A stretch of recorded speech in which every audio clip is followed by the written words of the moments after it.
Catholic TV has been honored with the great friendship we have in New Orleans, and due to our relationship with WLAE. And joining us now is Ron Yager. Ron, thanks so much for being with us. How are you doing? Good morning, folks. You know, we're commenting. That's great Skype. It looks great. With all your trophies behind you. That's right. All the awards and the accolades.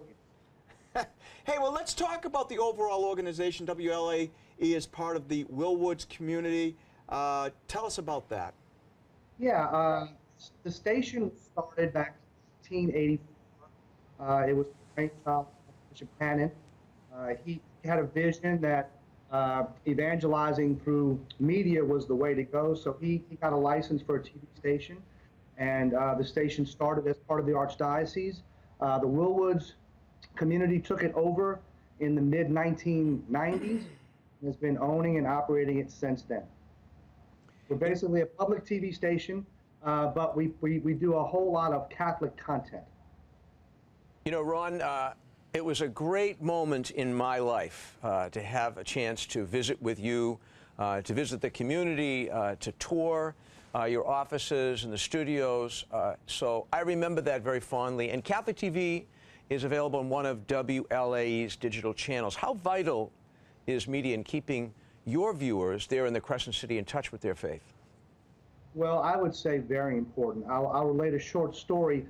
A couple years ago, we had to do some maintenance, and we were moving our studio from one location to another, and we had to take down the channels for a few weeks. And during that time, Catholic TV was not available. And oh my gosh, the phone calls that we got, the letters, the emails saying, where's Catholic TV? We want it back. We were saying, we got to get back on as quick as we can. So it was actually about a month or two we were off, but then we got back on and the viewers were happy again. So there's definitely an audience. People like it. They want the channel. So we're just proud to be able to present that to the viewers here in the city. Ron, it's kind of like when Jay Fadden goes on vacation for a week. The phone doesn't stop ringing. Where is Jay? When's he coming back?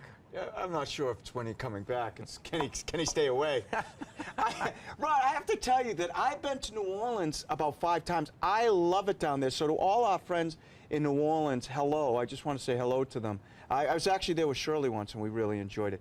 Hey, New Orleans celebrated an anniversary, and WLAE produced a 3-part series which premieres in May on Catholic TV. Tell us about the series. Yeah, last year the city celebrated its tricentennial, 300 years, and to help celebrate that, the station, in partnership with the Archdiocese here, produced a series of 3 documentaries about the Catholic Church.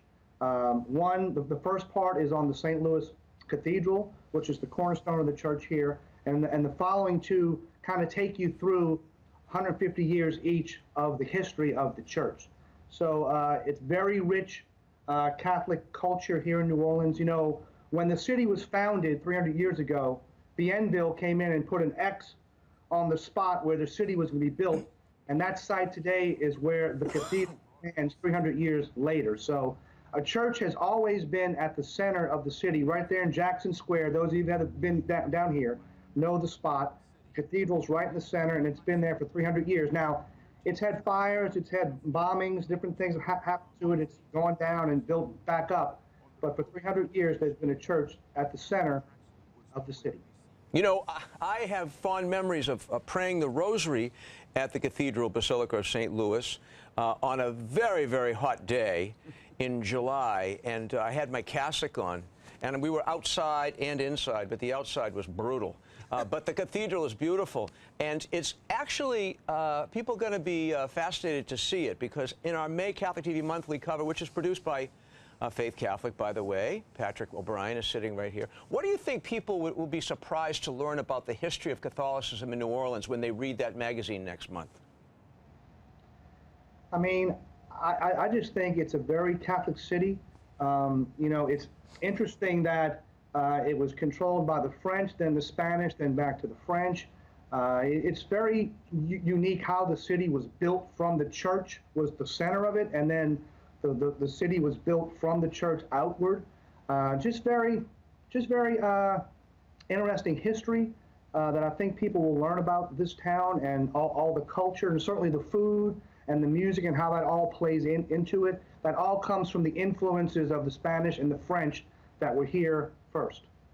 Well, Ron, in a very special way, I know the Bishop and I and the staff here at Catholic TV and all our viewers in New Orleans want to thank you. I remember many years ago you coming and visiting us here at Catholic TV, and it's because of you and your affirmation and support that we are down there in New Orleans today. So a very special thank you for all you've done on behalf of so many people to allow us to bring faith into so many homes. Amen. Well, come down and see us again and get a bowl of gumbo. Can't wait. Next time I am down there, I'm going to come visit you. Absolutely. Look forward to it. Ron, thanks so much for being with us today, and have a wonderful day. Bye, Ron. God bless.